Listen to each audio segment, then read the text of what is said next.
Bonjour, bienvenue pour la quotidienne du 10 février. Au sommaire aujourd'hui, nous recevons deux syndics. Comment la municipalité de Nyons va-t-elle s'organiser suite à la suspension d'Élise Buckle? C'est le syndic évidemment de la ville de Nyons qui répondra à Daniel Rossella. Ensuite, dans une toute autre affaire qui concerne cette fois-ci les finances communales, nous donnerons la parole au syndic de Cran, Robert Middleton. En culture, rencontre avec les deux nouvelles co-directrices du Casino Théâtre de Rolle. Et en sport, nous revenons sur le périple de 4 amis qui ont traversé l'océan à la voile. Un périple qui te ressemble un peu aujourd'hui, Alexandre. Salut Andrea. Je suis sur le lac en bateau, mais en bateau de pêcheur avec Yetmir et son frère qui sont là pour m'apprendre à pêcher parce que c'est l'ouverture de la pêche aux salmonidés. Alors peut-être que tu te dis mais qu'est-ce que c'est les salmonidés? Je t'avoue moi aussi. Donc Yetmir va nous expliquer tout ça et puis on s'en va pêcher ensemble sur le lac. Voilà. On se réjouit de suivre tes aventures, Alexandre. À tout à l'heure. En actu, Élise Buckle n'est plus temporairement municipale. Le Conseil d'État a décidé de répondre positivement à la municipalité nyonnaise qui lui demandait de suspendre sa collègue le temps de l'enquête pénale. Le délai est fixé au 30 juin, mais pourrait être prolongé si l'instruction n'est pas encore terminée. Nous avons donné la parole à la conseillère d'État, Christelle Luisier-Brodard.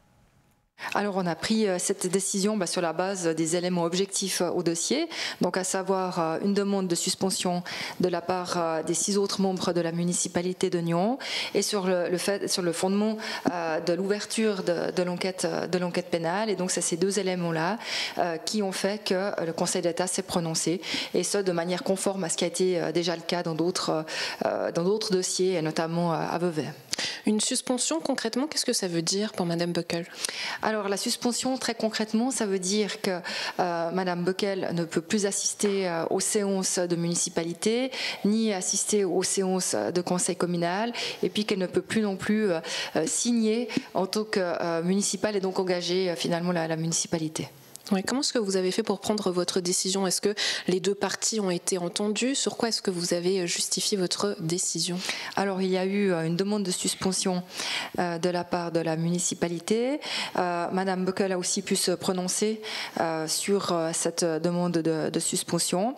Mais par ailleurs, au final, le Conseil d'État prend sa décision sur la base vraiment d'éléments objectivés, à savoir d'une part la demande de suspension et d'autre part, et en particulier évidemment, l'ouverture de l'enquête pénale pour délit et donc pour violation du secret de fonction. Oui, cette enquête pénale est en cours auprès du ministère public. Ça ne change rien aujourd'hui à la temporalité. Mais qu'est-ce que cette décision aujourd'hui, elle implique pour la ville de Nyons? On a l'impression que c'est statu quo, que rien ne change finalement. On a une municipale qui est suspendue, mais pour le reste, rien ne change. Bon, écoutez, je crois qu'il faut faire le distinguo entre d'une part la demande de suspension pour violation du secret de fonction, c'est ce dont nous nous occupons aujourd'hui, et puis la question de la gestion communale qui est l'objet d'autres réflexions au sein même de la municipalité. Et là, ce qu'il faut dire, c'est que le pouvoir de surveillance de l'État, il est limité. Donc nous n'intervenons pas sur la gestion communale parce que la municipalité, c'est un corps constitué avec des élus du peuple, et donc le pouvoir de surveillance de l'État ne va pas jusqu'à s'immiscer dans la gestion ordinaire d'une commune. Qu'est-ce que ça veut dire que le Conseil d'État juge sur le secret de fonction, que le secret de fonction a été rompu par Madame Élise Buckle? Non, alors justement pas. Nous, en fait, on ne préjuge absolument pas de cette question-là. Simplement le fait qu'il y ait une ouverture d'enquête pénale pour ce délit, sans qu'on préjuge sur le fond, est-ce que c'est le cas ou pas, et qu'il y a une demande de la municipalité, ce sont ces deux motifs qui font que le Conseil d'État aujourd'hui se prononce, mais une fois de plus, sans avoir à prendre position sur le fond. Vous ne prenez pas position, mais aujourd'hui, Madame Élise Buckle ne peut plus siéger au sein du conseil communal, elle ne peut plus siéger en séance de municipalité, elle est complètement destituée de ses fonctions, donc quelque part, elle ne peut plus rien faire. C'est là où quelque part, ça peut être difficile à comprendre pour les personnes qui regardent ça. Elle n'est plus en fonction, vous ne pouvez pas préjuger de son innocence ou pas, et pourtant, elle est destituée.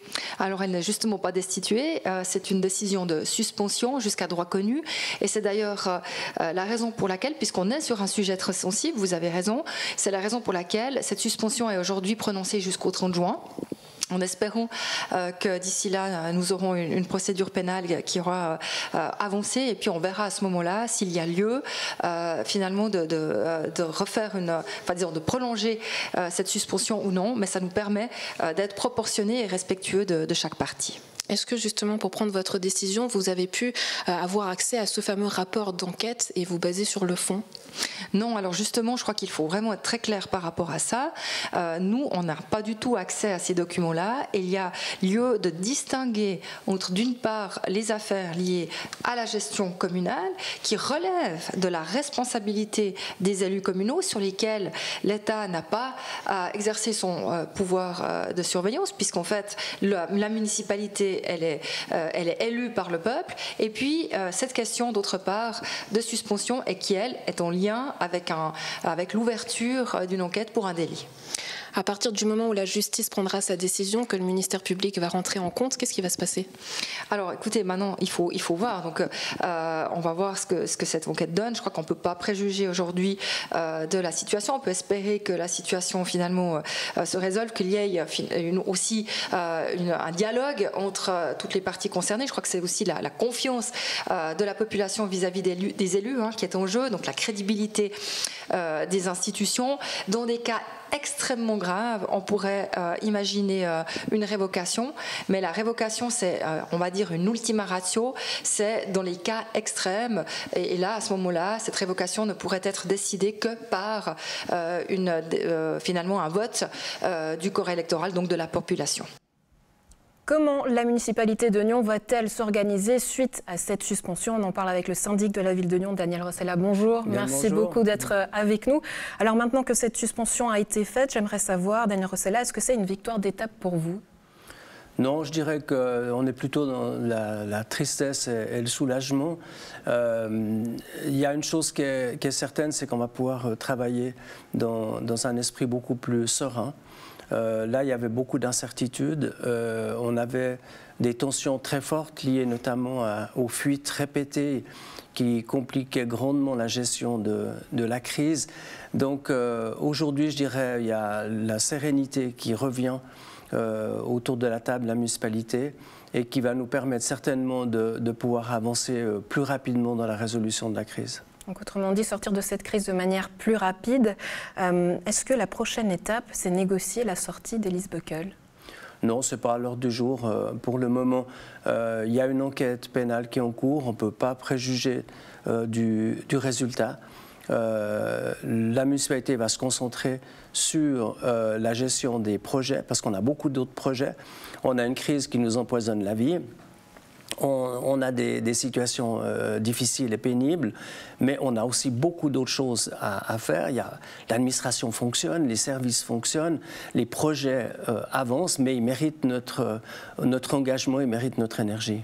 Alors justement, il a fallu se répartir à nouveau les dicastères. C'est M. Alexandre Démétriadès, déjà en charge du dicaster des sports et de la culture, qui dirigera désormais le service des ressources humaines. Quant à Pierre Vallène, il reprend le service industriel. Son dicaster comprend désormais l'environnement, les énergies et les affaires régionales. Daniel Rossella, est-ce que cette redistribution aura un impact sur le délai du suivi des dossiers? Et on peut penser notamment à la négociation du nouveau règlement du personnel avec le SSP. Non, je ne pense pas, parce qu'il n'y aura pas de changement de cap d'abord. La municipalité parle d'une voix. De manière générale, ça veut dire que là, on est parfaitement au clair. Les négociations pour le règlement du personnel ont été très bien entamées. J'ai participé aux 2 dernières séances qui se sont déroulées dans un très bon état d'esprit. Et l'arrivée d'Alexandre Démétriadès sur ce dossier, que je vais suivre aussi avec lui pour le règlement, est plutôt une manière, je dirais, de montrer que la municipalité veut absolument arriver à présenter un préavis au conseil communal pour une entrée en vigueur au 1er janvier 2023. Alors tout ça, c'est pour le feuilleton politique, mais avec cette nouvelle situation, vous l'avez dit, vous espérez maintenant désormais aller plus vite dans la reconstruction aujourd'hui de l'administration. Mais à présent, qu'est-ce que ça change concrètement? On en est toujours à la même étape? Non, on avance. Il y a un élément qui est essentiel, c'est la thérapie sociale. Bien sûr que c'est un enjeu difficile puisque on doit faire retravailler ensemble des gens qui s'accusent mutuellement, qui formulent des reproches réciproques, parfois avec quand même une certaine violence. Donc là, il y a un travail, il y a des séances régulières qui se font. Et puis, un certain nombre d'autres mesures qui doivent être prises. On est en train d'y travailler. Donc, on doit avoir une feuille de route, on est en train de la préparer, et une feuille de route pour sortir de la crise. Oui, une feuille de route, c'est ce qui vous avait notamment aussi été demandé, en tout cas de la part des conseillers. Ils avaient également demandé une synthèse du rapport. Est-ce que vous allez répondre favorablement à cette demande ? Alors, je me suis approché de la présidente de la COGES, la commission de gestion. J'ai dit qu'on était à disposition, qu'on doit régler les modalités pour la consultation de ce rapport. Et ce que nous souhaiterions, c'est que ce soit la COGES qui fasse la rédaction d'une synthèse du rapport en respectant ce que nous devons absolument respecter, c'est la personnalité. Ça veut dire qu'on n'a pas le droit de divulguer des informations qui touchent nos collaborateurs. De son côté, Elise Buckel a réagi par écrit. Elle précise qu'elle prendra le temps d'analyser en détail la décision du Conseil d'État en vue d'un éventuel recours. Avant cela, elle ne souhaite pas faire d'autres commentaires. Daniel Rossella, merci beaucoup d'avoir répondu à nos questions. Très bonne journée à vous. Merci, bonne journée. On repart à la pêche avec toi, Alexandre.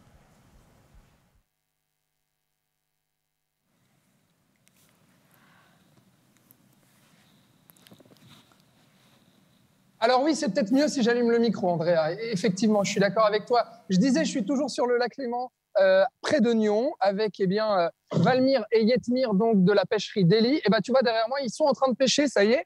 On a déjà même pêché des ferrats. Enfin, moi, j'ai rien fait, hein, je les ai regardés, je t'avoue. Alors, je vais juste tourner la caméra pour que tu vois bien. Voilà, alors Yetmir, expliquez-nous, qu'est-ce qu'on est en train de faire déjà? On est en train de relever des filets pour la ferra. Ouais. Donc là, on pêche la ferra pour le moment. Sur un filet, on a eu 3 ferras. Donc vous avez des filets en fait qui sont là constamment à proximité de Nyon sur le lac. Voilà, exactement. Après, on change de coin. Si ça pêche pas trop bien pendant 2-3 jours, si on pêche pas bien par là, on va essayer de bouger, chercher d'autres coins. Et puis, mais en général, on pêche pas mal devant Nyon. On met nos filets le soir et puis le lendemain, on vient les relever, quoi. Vous avez combien de filets? 2, c'est ça? Là, on a mis 2 filets, ouais. Pour la ferra. Il y a mon frangin qui relève derrière. Et qu'est-ce que vous pêchez dans ce lac? Alors, principalement la perche, la ferra, on pêche le brochet, il y a de la truite, de l'omble. Après, il y a des poissons un peu moins communs. On pêche la tanche, la carpe. Il y a des gardons. Alors, l'ouverture de la pêche des salmonidés, déjà, c'est quoi les salmonidés? Et puis, ouverture de la pêche, pourquoi? Parce qu'il y a des réglementations? L'ouverture de la pêche, oui, il y a des réglementations parce qu'elles ont les périodes de reproduction. Les salmonidés frais entre... En fait, nous, on a la fermeture du 15 octobre jusqu'au 15 janvier à peu près. Ouais. La ferra, c'est un poisson qui frais entre décembre et janvier. Et puis, cette période-là, donc pendant 3 mois, on n'a pas le droit d'y pêcher. Et puis, au mois de décembre, le garde-pêche, en fait, il contacte certains pêcheurs. Et puis, on fait la pêche des géniteurs où on récolte les œufs des femelles et puis la laitance des mâles. Ouais. Pour pouvoir, parce qu'elles ne se reproduisent pas tout à fait comme il faut en milieu naturel. Ah, il y en a une. Alors voilà, Andrea, Yetmir vient de pêcher une 4e ferra dans son filet. Alors, ce qu'il faut préciser quand même, Yetmir, c'est que là, on fait ça pour la télé, entre midi et 2. Voilà. Et cette pêche-là, normalement, elle se fait tôt le matin. Hein. Exactement, voilà, ouais. Nous, on va à la pêche pour la ferra, on va à 4h du mat. Ouais. On commence à 4h du matin, on va relever nos filets à ferra, nos filets à perche. Et puis voilà, après on rentre à la pêcherie vers 7h, 7h30. On commence à travailler nos poissons, tout ça. Et la journée, elle se termine à quelle heure pour un pêcheur? Tout dépend du nombre de poissons qu'on pêche. Après, on peut avoir des plus longues journées. Mais en général, on finit autour des 5-6 heures le soir parce qu'on doit aller remettre les filets pour le lendemain le soir. Ouais. Bon alors, on voit Valmir s'activer pour ramener ce filet. Mais en fait, ça prend du temps, finalement, de ramener un filet. Là. Ça prend combien de temps par filet? On a une quinzaine de minutes par filet à relever. Ouais. Ah ouais, quand même. Ça prend autour des 15 minutes. Bon, et puis alors, je vous pose la question à vous, hein, Yetmir, parce que mais Valmir pourrait peut-être répondre aussi. Mais qu'est-ce que ça fait de travailler en famille? Parce que la pêcherie Deli, c'est de père en fils, et puis les frères aussi. Enfin, voilà, vous travaillez vraiment en famille. Catastrophe. Non, non, c'est impec, on s'entend bien. Après, il faut s'entendre bien avec la personne, mais avec mon frangin, on a tout le temps été assez soudés. Ouais. Et avec le père, ça s'est toujours bien passé. Pour le moment, ça va tip-top. Est-ce que Valmir confirme là-bas? Ouais, ce serait compliqué avec quelqu'un d'autre. Ce serait compliqué avec quelqu'un d'autre. Ah, voilà. bah, c'est sympa alors. Ça veut tout dire. Ça veut tout dire. Bon, eh ben Andrea, je te propose qu'on laisse Yetmir et Valmir ramener ce filet. Et puis ensuite, on va se retrouver bien directement à la pêcherie pour voir qu'est-ce qui suit une fois qu'on a pêché des belles ferras. On se réjouit de manger ces poissons, Alexandre. À tout à l'heure. Déboutés en décembre dernier par le tribunal cantonal, 13 communes vaudoises ont fait recours auprès du tribunal fédéral. Elles contestent la répartition de la facture sociale avec le canton pour les années 2019 et 2020. On en parle avec le syndic de Cran, Robert Middleton. Bonjour. Bonjour. Merci beaucoup d'être avec nous. Alors en quelques mots, comment ça s'est passé au tribunal cantonal ? Je pense qu'il faut préciser au départ que nous ne contestons pas du tout la facture sociale en tant que telle, ni la péréquation intercommunale. Il s'agit simplement du système de financement de ces objets. Ce qui nous intéresse avant tout, c'est la facture sociale. Le premier élément, je pense, dans notre recours, c'est la défense de l'autonomie communale, qui est essentielle pour l'ensemble des communes vaudoises, pas seulement nous 13. Deuxième élément, c'est la ponction qu'effectue le canton dans nos impôts. Entre les 13 communes qui font recours, la variation entre 2/3 et presque la totalité des impôts. Donc c'est des montants énormes qui plombent nos finances communales dans une situation extrêmement difficile en ce moment. Oui. Alors, pardonnez-moi d'interrompre, Monsieur Middleton, mais si la Cour de droit administratif et public du tribunal cantonal a rejeté le recours déposé par les communes, elle a toutefois relevé des dysfonctionnements du système péréquatif cantonal. J'imagine que ça vous a rassuré. Absolument, c'est le troisième élément que je voulais mentionner. L'arrêt est presque une invitation aux communes de recourir au tribunal fédéral. C'est presque incroyable, et je vous cite, dans l'arrêt en question, la Cour reconnaît l'application erronée de la loi. Elle estime que les pratiques actuelles ne sont pas adéquates et entraînent des résultats qui ne sont conformes ni à l'autonomie communale définie par la Constitution vaudoise, ni au principe de proportionnalité. Donc les éléments sont là pour décider, mais la Cour cantonale n'a pas décidé. Et comme disait mon collègue Pierre-Alain Schmitt, c'est presque la myopie réfléchie de la part de la Cour qui, lui, n'ose pas ou ne veut pas juger sur une autre instance cantonale. Il nous invite à aller au tribunal fédéral, soit pour renvoyer pour un jugement du haut cantonal ou trancher le cas directement. Mais en attendant, Robert Middleton, qu'est-ce que ça change? On a l'impression qu'on en est finalement au statu quo. On a les pour, les contre, et vous êtes toujours au même stade. Alors, le pour et le contre, effectivement, il faut bien préciser l'impact sur nos communes. Sur les 60 communes les plus impactées, 29 sur le district de Nyon et 16 sur le district de Morges. Donc c'est très compact, si vous voulez. Si je prends quelques chiffres, le 20% de la population actuellement paye presque la moitié de la facture sociale. C'est énorme, c'est une disparité qu'il faut régler. L'autre problème, c'est que le système actuel est biaisé par le fait d'avoir quelques riches contribuables dans nos communes. Nous ne sommes pas des communes riches, nous sommes des communes qui ont des contribuables riches.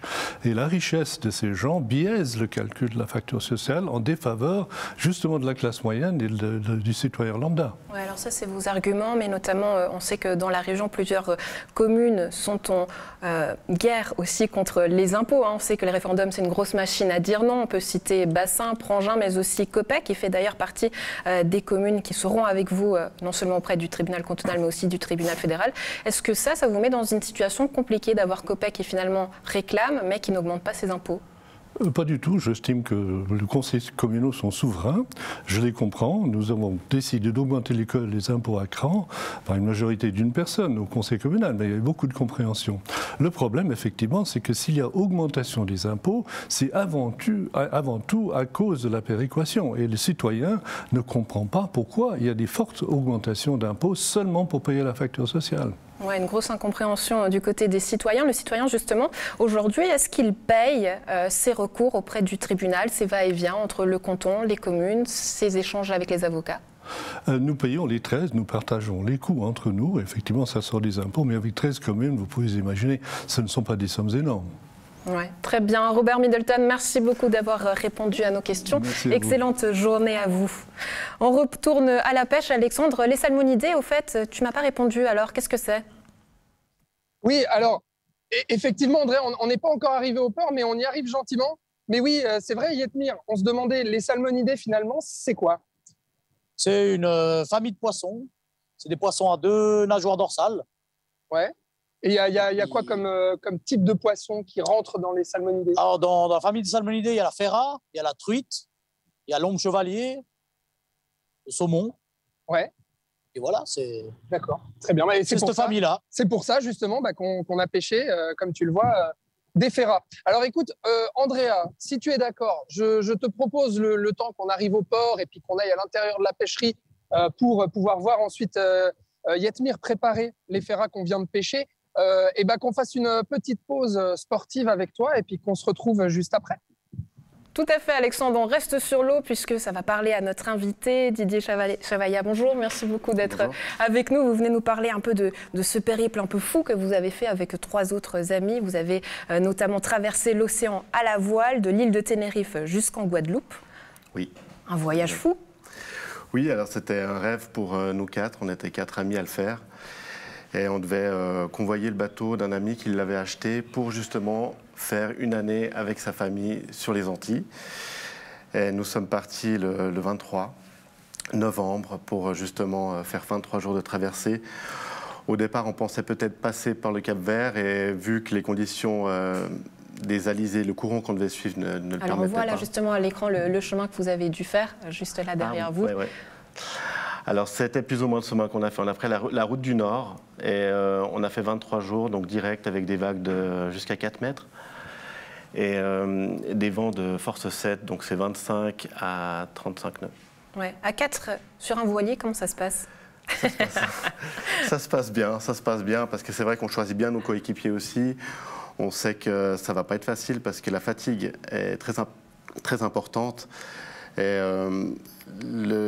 on sait que de toute façon, on ne doit pas se faire la guerre parce qu'on est au milieu de l'Atlantique. S'il y en a un qui n'est pas content, c'est le même prix et c'est le même tarif pour tout le monde. Donc justement, on s'en est bien sorti. Ouais, alors tout est prêt avant le départ. Là, on voit justement, il y avait la nourriture, les bouteilles d'eau. Oui. Vous répartissez tout sur la voile. Comment vous répartissez ces tâches? Il y en a un qui cuisine, il y en a un qui conduit. Comment vous répartissez tout ça? Tout le monde avait à tour de rôle. On faisait tous un petit peu de tout. On avait 1h30 de bar après 4 heures de pause. Et on refaisait ça 4 fois dans la journée. On a, comme sur la photo ici, pêché un petit peu de plastique. Pêcher un plastique, mais vous êtes modeste, parce qu'il y a carrément eu un duel avec un requin, j'ai entendu dire. Oui, aussi, ouais, oui, racontez-nous. Alors, ce duel avec le requin, c'était Alain qui était à la canne à pêche et il sentait vraiment qu'il y avait un gros poisson. Il l'a ramené. Il était juste à côté du bateau et on voyait que c'était un requin. On ne sait pas vraiment quelle sorte de requin c'était, mais 2,50 m environ. Et du coup, la canne à pêche a cassé aux manches, comme vous pouvez le voir. C'était peut-être mieux comme ça, parce que... Le combat s'est arrêté là, c'est ça? Exactement, oui. Bon, on rigole, Didier, mais c'est vrai que voilà, il y a cette aventure un peu à la Robinson Crusoe et aussi, mais est-ce qu'il y avait un réel exploit sportif? Est-ce que l'enjeu sportif était aussi de mise? Alors non, je pense qu'il y a plein de bons navigateurs en Suisse. Nous, c'était surtout une aventure humaine. On était 4 amis qui avions décidé de traverser l'Atlantique. Et à la fin, on a fait 23 jours, on était fiers de nous. C'est vrai que les conditions étaient beaucoup plus dures que ce qu'on imaginait, parce qu'on nous avait parlé de la chose un peu comme une transatlantique familiale, ouais. Ce qui n'était pas familial du tout. Mais du coup, c'était quand même une super expérience et ça nous a tous soudés. Ouais, est-ce que ça vous a donné envie de réitérer l'expérience et de vous lancer dans d'autres projets? Alors, peut-être le retour qui se passera au mois de juin, donc depuis les Antilles jusqu'à l'Espagne. Mais ça, c'est encore à discuter. C'est vrai qu'on a eu de la chance de pouvoir se libérer avec nos travails aussi pendant ces 2 mois et demi où on a dû tout lâcher. Nos familles aussi étaient à la maison toutes seules, donc je pense qu'on va en discuter en famille avant. Ouais. Didier, merci beaucoup d'avoir été avec nous. On salue évidemment vos coéquipiers, Juan, Michel et Alain. Bon vent et on se réjouit de vos prochaines aventures. Super, merci beaucoup. À très bientôt. On passe à la culture. Le soutien au Casino Théâtre de Rolle est renouvelé. L'État de Vaud, région de Nyon et la ville de Rolle ont réitéré leur confiance à l'institution rolloise. Le théâtre bénéficie d'un soutien annuel total de 255 000 francs valables jusqu'en 2025. Le canton a décidé d'augmenter sa part. La conseillère d'État Cézla Amarel s'exprime au micro d'Alexandre Caporal. Pour nous, c'est très important parce que c'est vrai que ces conventions, ça donne l'opportunité de manifester en fait le soutien du canton de manière subsidiaire avec les communes et avec la région à un théâtre qui est très important aujourd'hui, qui est celui du Casino Théâtre de Rolle, parce qu'on a observé ces dernières années, à partir de 2014, on a observé qu'il y avait un vrai dynamisme avec l'ancienne directrice également. On a pu avoir des très belles coproductions ici au Théâtre de Rolle. Et c'est vrai que pour nous, c'est très important de pérenniser en fait l'engagement du canton et de l'augmenter accessoirement pour faire en sorte qu'il puisse y avoir une stabilité, surtout dans un contexte culturel un peu incertain. Je pense que c'est très important de renforcer les institutions en ce moment. Et avec nous pour en parler, les deux nouvelles co-directrices du Casino Théâtre de Rolle, Lucie Rosis et Malivan Wallendenberg. Bonjour mesdames, merci beaucoup d'être avec nous. Alors aujourd'hui, vous avez tout en main, un beau bijou dans de bonnes conditions, tout pour bien faire. Exactement. Ça a été une belle journée de signature de convention, là, après un processus d'élaboration. Puis ça, ouais, c'est super de pouvoir compter sur le soutien de Région de Nyon, l'État de Vaud et de la commune de Rolle. Ouais, alors vous avez été choisi parmi 27 candidatures. Vous allez travailler ensemble, une co-direction. Ça, c'était une condition sine qua non de travailler à deux. Pourquoi? Alors, parce qu'on a... Déjà, on se connaît bien. Ouais. On se connaît depuis 2016. On s'est rencontrés sur des spectacles. Donc, on a l'habitude de travailler ensemble, on va dire, de manière artistique. Donc, on a aussi... je pense qu'il fallait qu'on se connaisse bien pour postuler en duo parce que, voilà, c'est comme embarquer dans un bateau. Il faut bien se connaître et puis se compléter. Je trouve qu'on est aussi très complémentaires toutes les deux. Et puis, c'est vrai que c'était une condition pour nous presque parce que une fois qu'on est deux, on peut échanger, se remettre en question mutuellement en permanence. En fait, on n'a pas de certitude, donc c'est ça. On aime bien travailler à deux en fait. Ouais, le fait de passer justement de la création à la direction, pourquoi est-ce que c'était déjà des objectifs de carrière que vous aviez l'une et l'autre? Pas spécialement. On avait envie de ça un jour dans notre vie, en tout cas, mais c'était pas l'occasion du Casino Théâtre de Rolle était celle qu'on a choisie. Mais pour nous, c'était aussi tout d'un coup de passer de l'autre côté pour pouvoir aussi soutenir des artistes, des compagnies. Je crois que le soutien aux artistes émergents, c'est quelque chose de très important pour nous. Parce que nous, dans nos carrières respectives, en tant que compagnie, on a été beaucoup soutenus. Puis les premiers accompagnements ont été vraiment très précieux pour nous deux. Et à notre tour, de pouvoir accompagner des artistes, c'est quelque chose qui nous tenait à cœur. Ouais. Puis c'est vrai que faire ce lien entre un public, une œuvre, puis comment on fait ce lien, comment on l'invente pour que ça se rencontre, pour que la rencontre ait lieu, ben c'est quelque chose qui nous intéresse, puis qu'on a envie d'explorer. Ouais, c'est vrai que lorsqu'on approche les institutions culturelles, on entend souvent dire qu'on souhaite des espaces accessibles à tous, un espace convivial, vivant. J'imagine que c'est des valeurs qui vous tiennent aussi à cœur, mais ça sera quoi la nouvelle patte du Casino Théâtre de Rolle? La nouvelle patte. Alors, ce qui est sûr, c'est qu'il n'y aura pas une rupture franche par rapport à l'ancienne direction. Par exemple, on est en train de finir la programmation de Marie-Claire Mermoz, et puis il y a des spectacles qu'on aurait très bien pu programmer nous-mêmes. Donc on porte volontiers cette programmation. Après, il y aura, comme on a dit, des artistes émergents, des compagnies régionales, des compagnies vaudoises qui vont aussi pouvoir jouer. Après, on a aussi une sensibilité, les deux, à l'accessibilité, que ce soit pour les publics empêchés aussi.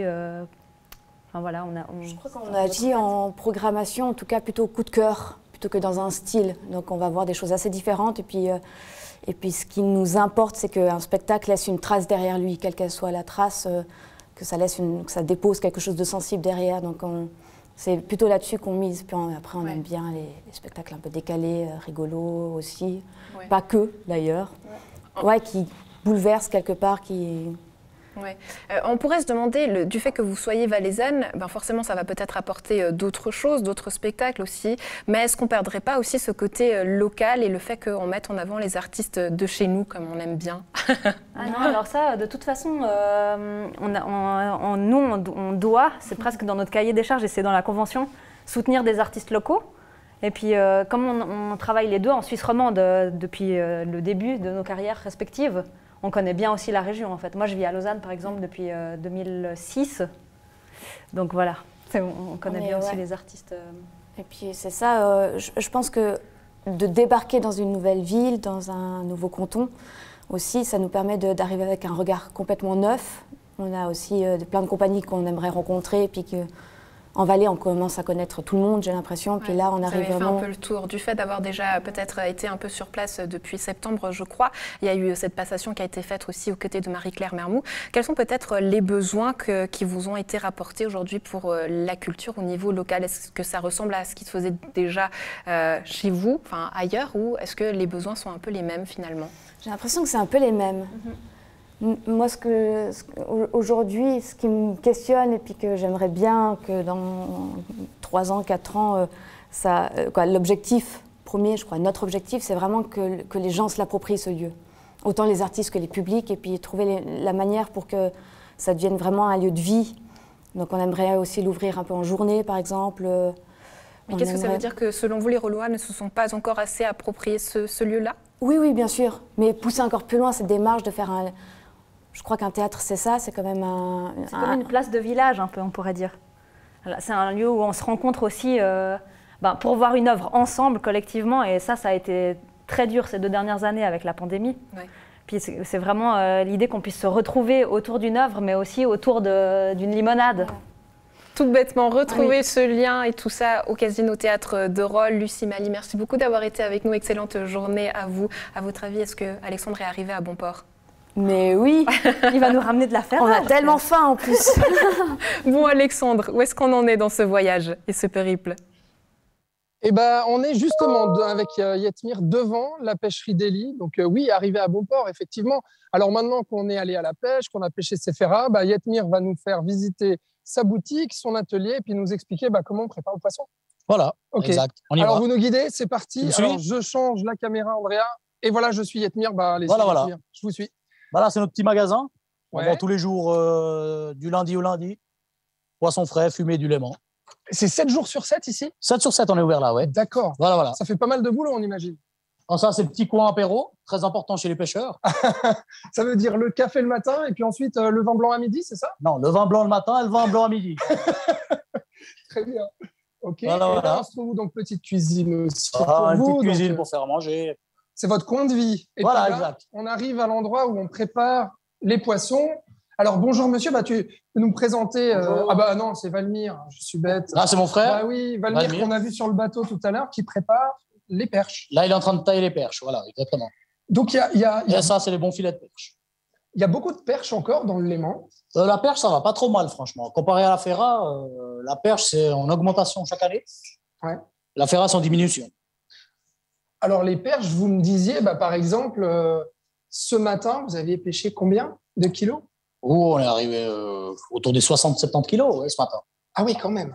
D'accord. Alors voilà. Et donc là, vous êtes combien d'habitude à préparer Il y a mon père, mon frère et moi, déjà, on est 3. Ouais. Et puis, on a 2 aides.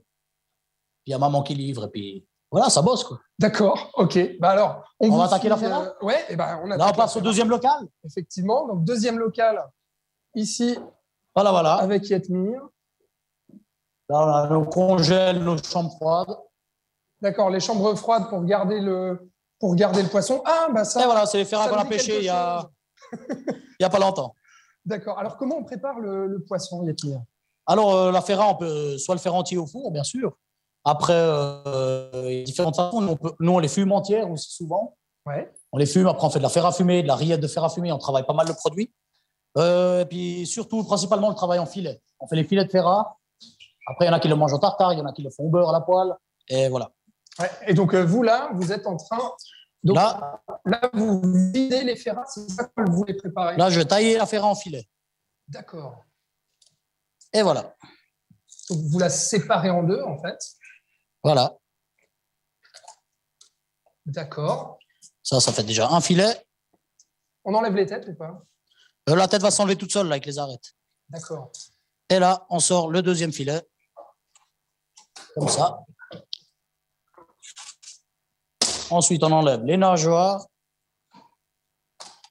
Bon alors, Yetmir, ça fait combien de temps que vous êtes pêcheur? Moi, ça fait 6 ans que je suis à la pêche. C'est quoi qui vous plaît?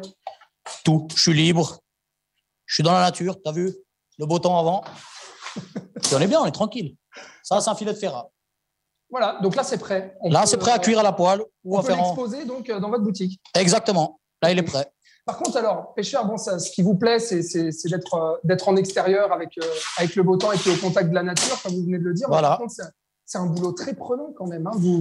Vous passez votre vie. Ouais, ça, c'est sûr que c'est pas mal de boulot, la pêche. Hein. Il faut pas être fainéant, déjà, de 1. Ouais. Et puis, faut pas regarder l'heure. Hein. Il y a des jours où on peut finir assez tôt, mais il y a des jours où on est pas mal bloqué. Hein. Ça, c'est sûr. Et à la pêcherie d'Ely, c'est combien de poissons vendus par jour à peu près? Combien de kilos? Tout dépend, en fait. Justement, comme je t'ai dit, tout dépend de ce que la nature nous donne. Ça dépend de ce qu'on pêche. Il y a des jours où il n'y a que dalle. Il y a des jours où il y a bien, on vend tout, mais je ne sais pas quoi te dire. Aujourd'hui, par exemple, on peut vendre jusqu'à 20 kilos de poissons. Quoi. Ouais. Et le travail, alors, après avoir préparé les filets de ferraille ici, comme vous venez de le faire, voilà. Après la journée du pêcheur, c'est quoi? Ensuite, c'est jamais fini. Hein. On doit réparer. Il y a des filets à réparer, parce qu'on a les filets qui se mettent en tas, il y a des courants. On nettoie des filets. Et puis ensuite, le soir, autour des 4-5 heures, on va mettre nos filets pour le lendemain. Quoi. On en a pour 1 heure, 1 heure et demie. Autour des 6 heures le soir, on est à la baraque. Bon, et merci en tout cas beaucoup, Yetmir, de nous avoir ouvert votre boutique, votre atelier. Et puis voilà, Andrea, les filets de ferrat, ils sont prêts. Et voilà.